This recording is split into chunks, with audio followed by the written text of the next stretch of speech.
boa noite, grande abraço para você ligado no SBT Esportes. A partir de agora vamos falar do futebol brasileiro, das competições da América do Sul, tudo isso a partir de agora. Comigo, Weber Lima, para você me seguir é muito fácil, @WeberLima10 e Renan Teixeira. Boa noite, Renan. Beleza, Weber, boa noite. Tamo junto, Renan, oficial 5, para você seguir o nosso Renan Teixeira. E para você participar conosco é muito fácil no WhatsApp 11-939-10453. 11-939-10453. Mande a sua mensagem pra gente, seu elogio, sua crítica, sua sugestão pro programa. Pode mandar que a gente vai responder pra você. E não é texto de não, é com a nossa voz mesmo, com o nosso gogó. Vamos falar do quê? Vamos abrir o programa com Copa Sul-Americana. O nosso sofrimento, né? Meu e do Renan, chamado São Paulo Futebol Clube. A gente vai falar, vamos botar na tela aqui imagens lá do Hernando Siles. Já de cara a gente vai ver o gol de Arboleda. São Paulo, que atuou a mais de 3.600 metros de altitude, conseguiu trazer o empate. Gol do Arboleda, né? Abriu o placar no primeiro tempo, aproveitando essa cobrança de escanteio do estreante Thiago. Aí subiu, testou sozinho o goleiro ali, quase, né? Pega a bola no rosto do goleiro. E aí depois o São Paulo, na etapa final, chute do Melgar, fora da área, empatou o jogo. Decisão na próxima terça-feira, às 9h30 da noite. Quem vencer avança às quartas de final. Novo empate leva a disputa para os pênaltis, mas antes disso o São Paulo retorna a campo pelo Campeonato Brasileiro no sábado contra o Coritiba, que deve ter um Morumbi lotado. E vamos ouvir, né?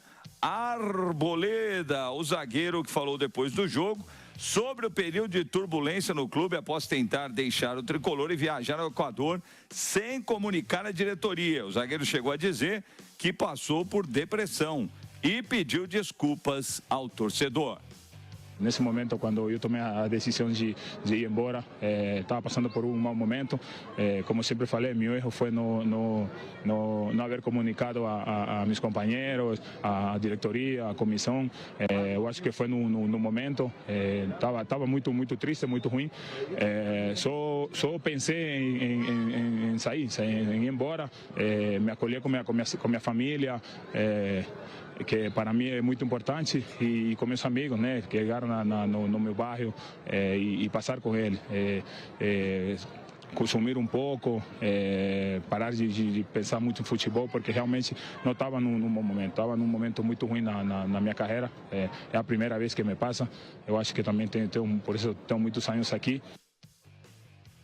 Só vou fazer um negócio, aqui, quer enganar quem? Pode enganar torcedor aí, Arboleda. Não vem com essa conversinha fiada de depressão, que seu problema não é depressão, não. E eu sei disso, conversinha fiada para boi dormir. Eu sabia que isso ia acontecer quando ele fizesse um gol. Se eu fosse presidente do São Paulo, ele nunca mais vestiria a camisa tricolor. Mas vamos lá, Renan, a sua opinião sobre o empate do São Paulo na altitude, que é muito difícil, você já jogou lá, e também dessa declaração de Arboleda, que comigo não peca, Renan. Começamos do fim, então. A minha opinião é exatamente a mesma que a sua. Exatamente a mesma que a sua, não me engana. Essa história de depressão, para mim também, ele nunca mais vestiria a camisa do São Paulo, mas ele é o retrato dentro do campo do que é a diretoria fora. O retrato fiel. Uma diretoria desorganizada, sem planejamento, acaba por trazer de volta esse jogador que fez o que fez. Abandonou o clube, abandonou a torcida. Agora não adianta pedir desculpa. Quando ele faz o gol, num ato marqueteiro, vai lá, faz o sinal da torcida organizada, beija símbolo. A mim não engana. Mas falando do jogo especificamente, o Weber é um ótimo resultado. Jogar lá é muito difícil, né?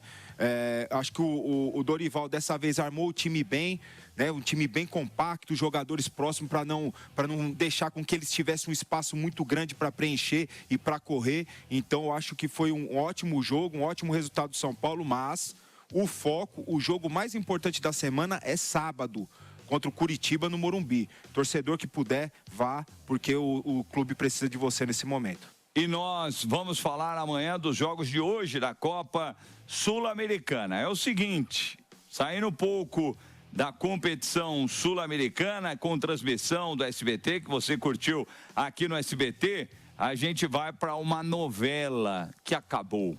a novela Memphis Depay no Corinthians. O Corinthians soltou uma nota ontem afirmando que não renovará com o atleta holandês e, portanto, ele não vestirá mais a camisa do Timão. Corinthians vai ter de pagar, provavelmente não, né? Memphis Depay entrar na justiça, terá de pagar 77 milhões de reais. Vamos ver aqui no telão a publicação do Memphis Depay. Ele falou que está muito decepcionado em ler que o Corinthians decidiu não honrar nosso acordo em vigor para estender o meu contrato por mais 2 anos.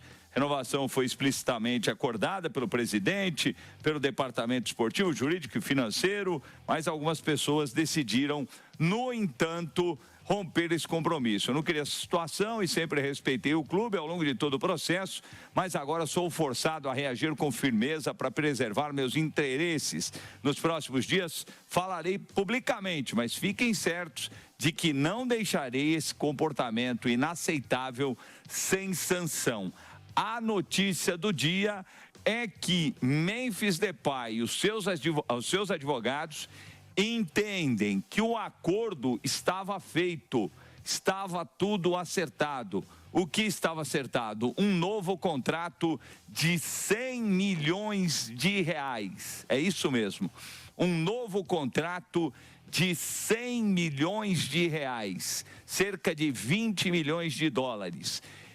É o seguinte, ele vai entrar na justiça pedindo esse valor também, o que elevaria a dívida a 180 milhões de reais. E é o seguinte, hoje em dia, você no e-mail, no seu WhatsApp, você deu ok, depois de todas as cláusulas apresentadas, tá valendo. Renan, você tem exemplos assim que você viveu muito perto no futebol árabe. Para a FIFA, esse ok num e-mail, numa mensagem, já tá valendo como você firmando um acordo, né? Pode estar ali, mediante a exame médico e tal. Eu vivi isso na Arábia Saudita quando eu fui para lá, né? Então, eu falei pro meu empresário, já posso ir para lá? Não, já pode ir porque eles já deram um ok. Isso para a FIFA já está valendo, né? Chegando lá, faz os exames e tal, e o contrato é firmado, o contrato de fato é firmado. Mas para a FIFA, esse acordo, esse ok no acordo já está valendo. Então, por isso que os advogados entendem que o Memphis tem direito ao valor completo desse contrato que ele teria por 2 anos com o Corinthians. Seria 180 milhões de reais, aí a coisa complicaria e muito por culpa da forma que levaram, né, Renan? A condução foi... Chega pro cara e fala, meu amigo, aí não tem dinheiro, vamos fazer um acerto aqui, dividir em partes, obrigado pelo que você fez pelo Corinthians, e não enrolar o cara veio da Holanda, tal, e não deu certo. A condução do Corinthians, nesse caso, foi inexplicável e amadora. Um time do tamanho do Corinthians tem uma condução amadora do seu departamento de futebol. Memphis, eu peço desculpa, mas a gente não consegue mais mantê-lo no time. O que a gente está te devendo, o que ficou para trás, como que a gente pode pagar? Naquele momento, talvez o Memphis faria um acordo com o Corinthians. Hoje, o Memphis não quer nem olhar na cara deles. E a primeira frase na postagem do Memphis, que é o que me impressiona. Ao ler...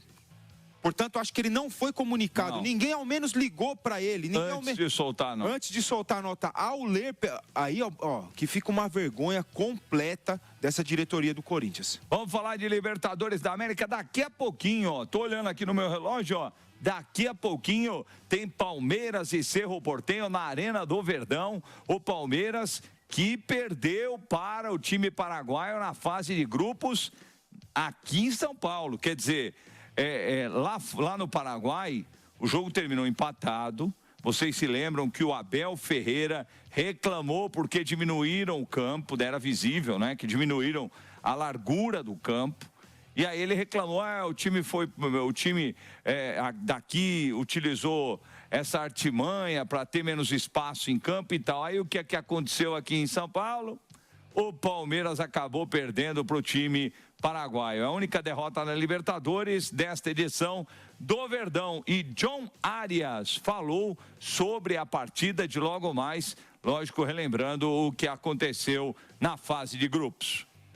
Diante do nosso torcedor, comenzar ese mata-mata, las oitavas.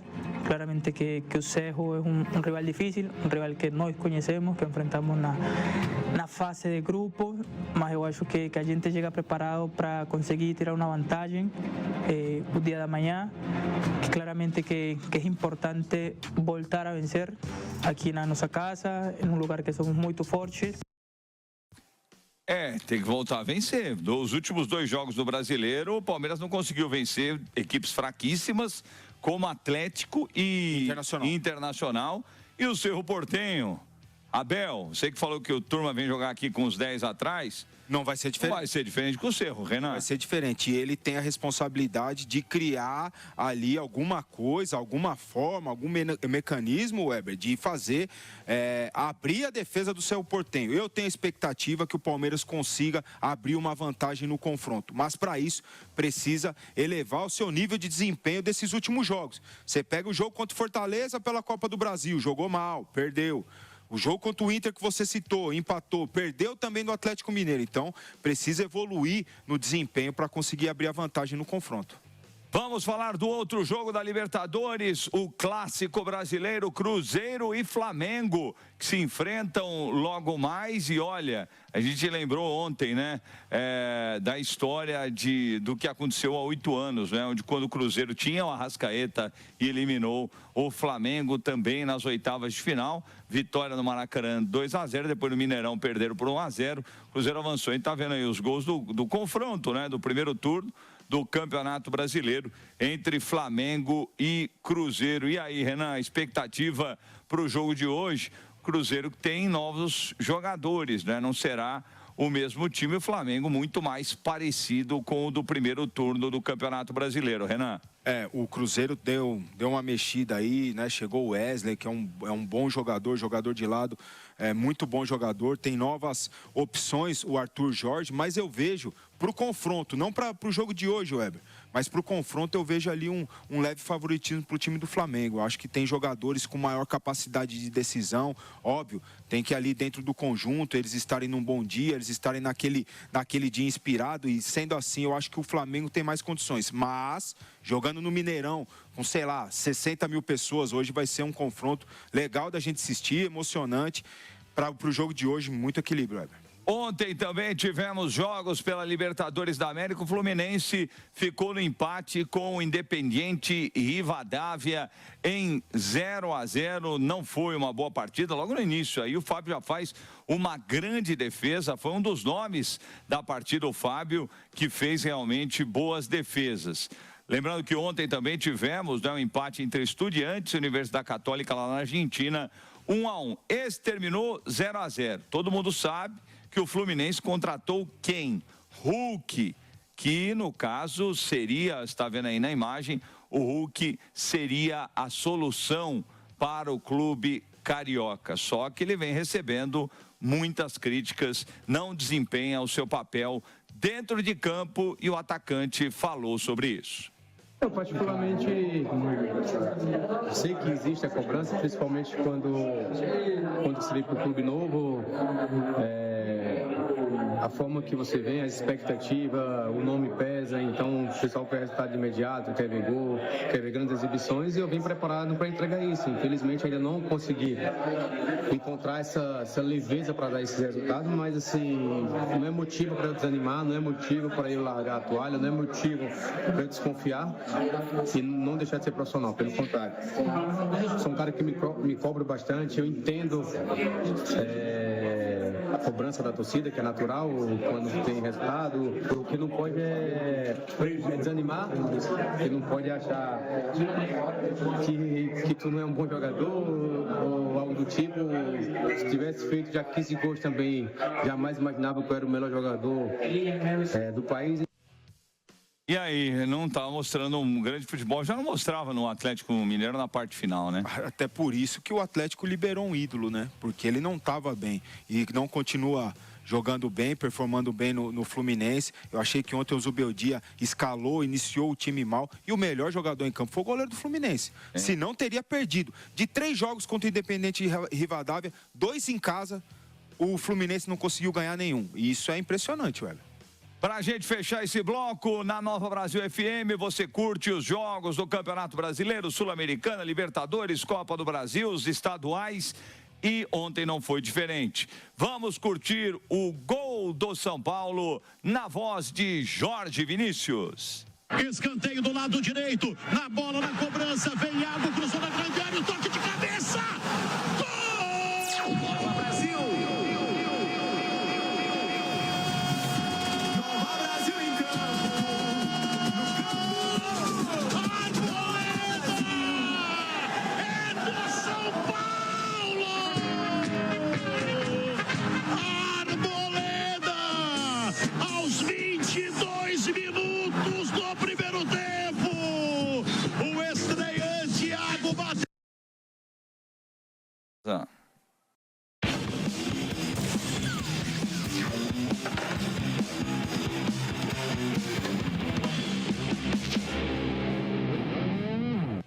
Voltamos com o SBT Esportes para o TH+, SBT Interior, para falar das coisas da região. Você sabe que amanhã o Mirassol recebe às 19h a LDU. Jogo importante e muito importante da história do Clube Paulista. Reinaldo, que tem uma larga experiência, lateral esquerdo, falou da emoção de disputar uma Libertadores pelo Mirassol. Eu estou vivendo um sonho junto com o Clube Mirassol, junto com a região, com a cidade. Para mim é um momento de estar curtindo e jogando com essa camisa, vivendo um sonho. Vamos em busca de mais um sonho de ir para umas quartas de finais com essa camisa que eu tenho muito carinho, então eu tenho certeza que da minha parte, assim, eu vou dar o meu melhor para que não só realizar meu sonho, mas eu tenho certeza que é o sonho do clube, o sonho da cidade e de toda a região. Eu acho que é legal, né? Porque o Reinaldo já participou da Libertadores, né? Algumas vezes. Sim. E deve ser muito legal, assim, pro grupo, né? Ter um cara desse, né? É importante a experiência dele, né? Todos ali na cidade, na região, estão vivendo um sonho, mas o momento, e para nós também, Weber, aqui a gente vai torcer muito para o Mirassol, mas o mais importante, na minha opinião, é o Mirassol se consolidar como um time de Série A, como um time grande de Série A. Isso que é o mais importante. Óbvio que nós vamos torcer na Libertadores, mas o jogo mais importante da semana é domingo contra o Flamengo no Maião. Ah, com certeza. Bom, vamos falar da Copa Paulista. Ontem no Abreuzão, o Bandeirante ficou no empate em 1-1 com o Marília pela quarta rodada da Copa Paulista. Os dois gols saíram ainda no primeiro tempo. Guilherme Café colocou o Marília na frente e depois um golaço olímpico do Matheus Arjona deixou tudo igual. Com o empate, o Beck chegou aos 5 pontos e segue na vice-liderança do Grupo 1. 3 atrás do líder Linense. O próximo compromisso do Bandeirante já está marcado sexta-feira às 20h contra o Grêmio Prudente no Pedro Marim Berbel, em Birigui. Bom, agora a gente vai trazer uma informação muito legal com o Lucas Piccolo. Aos 12 anos, um judoca de Araçatuba já está chamando a atenção no cenário nacional. O Gabriel Gonçalves Lima, que foi vice-campeão brasileiro da categoria sub-13 e com resultado garantiu vaga no Pan-Americano em novembro no México. Agora o desafio é ainda maior, ficar entre os 2 melhores da competição para conquistar uma vaga na seleção brasileira.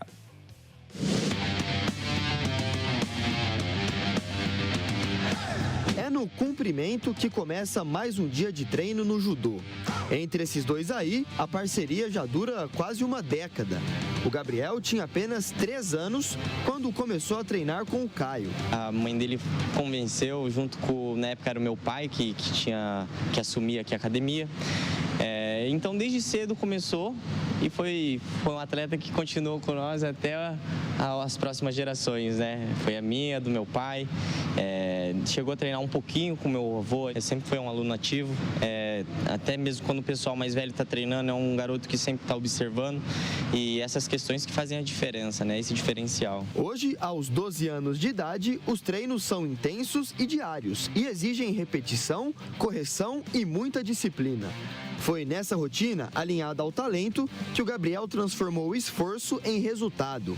Entre cerca de 600 atletas de todo o país, o judoca de Araçatuba conquistou a medalha de prata no Campeonato Brasileiro Sub-13 de Judô, disputado no início de agosto, no Amapá. E a história do Gabriel no judô não começou agora com esse vice-campeonato brasileiro, não. Na verdade, é uma história que vem sendo construída há alguns anos, conquista após conquista. E aqui no mural da academia onde ele treina em Araçatuba, algumas delas já ganharam lugar de destaque, viu? Olha só aqui o Gabriel, categoria Sub-9 2022, já foi vice-campeão paulista, aqui ao lado mais um vice-campeonato em 2024, categoria Sub-11, terceiro colocado no ano passado e esse ano 2026, o grande título, a medalha de ouro no Campeonato Paulista na categoria Sub-13. Eu viajava para competir os festivais, que são meio que campeonatos, torneios que as crianças vão para... Todos recebem medalhas, faz lutas com pessoas diferentes, parceiros diferentes.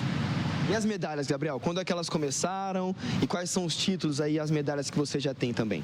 No Sub-9 eu comecei a ter alguns títulos, como o Copa São Paulo e Campeonato Paulista, que até lá eu não pude a oportunidade de lutar o brasileiro, porque o brasileiro só é a partir do Sub-13.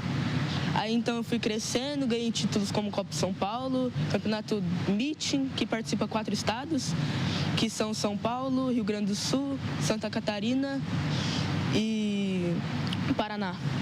Aí eu fui campeão do Meeting, campeão paulista, fui 2 vezes campeão da Copa São Paulo e agora fui vice-campeão do brasileiro. E o vice-campeonato brasileiro garantiu muito mais do que uma medalha. A competição nacional colocou o Gabriel entre os 2 melhores da categoria no país e classificou o atleta para o Campeonato Pan-Americano Sub-13, em novembro, no México. Agora, o próximo objetivo é ainda maior: terminar a competição, mais uma vez, entre os 2 melhores, para conquistar uma vaga na seleção brasileira. E a confiança está lá em cima. É um torneio que muitos almejam, é a entrada para a seleção brasileira, né? Só vão os 2 primeiros ali do Campeonato Brasileiro, é isso? Sim, só o campeão e o vice. E o Gabriel foi um desses, conseguiu a vaga, fechou a final com um menino que é paulista também, que o Gabriel tinha feito a final do Paulista e repetiram esse feito no Campeonato Brasileiro. Treino intenso, corrigi o que errei no Campeonato Brasileiro e pra cima, treinando bastante, e é isso. Dá para chegar? Esse é o objetivo? Ficar pelo menos no segundo lugar para ir para a seleção brasileira? Sim, esse é meu objetivo. Claro que o objetivo é ser campeão e ganhar um título. O menino, que começou no judô apenas para praticar um esporte, hoje se prepara intensamente para entrar em tatames cada vez maiores e realizar o sonho de representar o Brasil em uma Olimpíadas. Dentro do judô, meu sonho é ir para as Olimpíadas, entrar num circuito olímpico e, se Deus quiser, ser campeão também. O que o judô representa hoje para você? Para mim, o judô representa parte da minha vida, porque primeiro que tenho muita dedicação pelo judô, muito amor pelo esporte. Também eu sou uma pessoa muito disciplinada, tenho bastante respeito, e isso é tudo graças à minha família, claramente, e também do judô. O judô é um esporte que incentiva bastante as crianças, ajuda na disciplina, e é isso.